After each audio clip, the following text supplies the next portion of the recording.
சமுதாயத்தை சிந்திப்பதும் சமுதாயம் தனி மனிதனை சிந்திப்பதும் வேண்டும். தனி மனிதன் வேறு சமுதாயம் வேறு என்பதில்லை.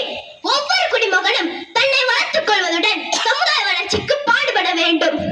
மக்களுக்காக மக்களால் மக்களே ஆழ்வது என்பதுதான் குடியரசின் தத்துவம். இவ்வகையில் இந்திய குடியரசு உலகின் 7 குடியரசுகளுக்கு முன்னோடியாக திகழ்கின்றது.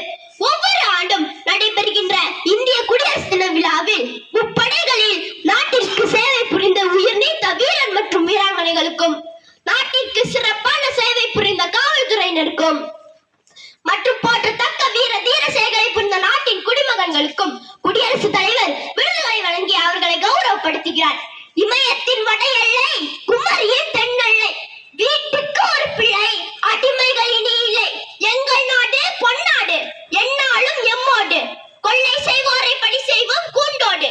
பகைவரை விடமாட்டோம், மழைதனில் விழமாட்டோம். உரிமையை தரமாட்டோம், விடுதலை விதை போட்டோம் என்னும் கண்ணதாசன் வரிகளை இந்நாளில் நினைவு கூர்வோம்.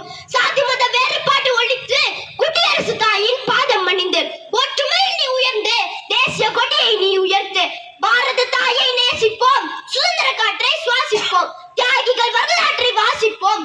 வெற்றியோ தோல்வியோ எதுவரினும் கடமையை செய்வோம். முயற்சியும் பயிற்சியும் நம் கையில், முடிவு எப்போதும் இறைவன் கையில். முயற்சி